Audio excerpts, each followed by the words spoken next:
So last week I shared some interventions that I made while I was working last week, but I want to make a video of just a couple of like the big catches that I've made.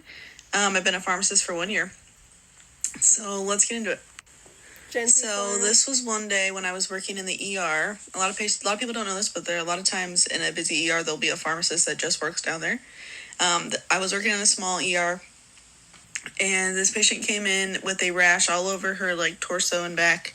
And per the nurse practitioner's note, it said patient hadn't started any new medications or tried any new foods.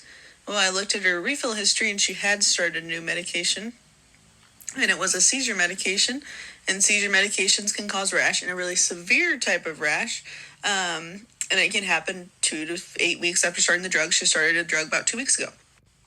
So I went up to the NP and I said, hey, by the way, did you see she started this drug?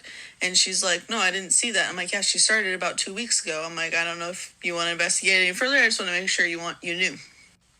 Well, she's like, thanks for letting me know. And then she's like, asked me what I recommend. I give her a couple of the seizure drugs that would not be in the same class, but I'm like, honestly, this really isn't an ER issue. This should be managed by a neurologist. So she calls the patient's neurologist, has a conversation with them. And then I get an order for lamotrigine, 200 milligrams. I can't remember if it was once a day or twice a day, but either way, that is way high starting dose. And lamotrigine has a higher risk of rash than the drug she was already on. So usually we would start at like 25 milligrams, 50 milligrams, and she ordered 200.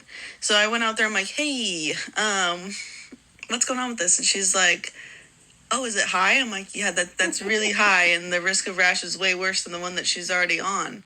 And she's like, well, you're the pharmacist, you tell me. I'm like, well, I think it's really high, but is that what the neurologist said? Because you just got off the phone with the neurologist.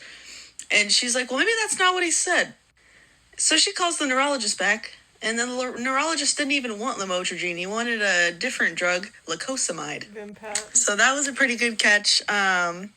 And I think it's just cool to share that because the patient had no idea that I was involved in this whole process because the pharmacist, isn't at bedside. So caught a pretty big error there. This was a pretty good catch. We actually have some ER pharmacists at my hospital too. But yes, 100%. Patients never know what we do behind the scenes. We're fixing and managing, initiating orders, and catching stuff like this every day. Everyone asks me what does a hospital pharmacist do? And I'm like, this! Oh my goodness. Good video. Go follow her on TikTok.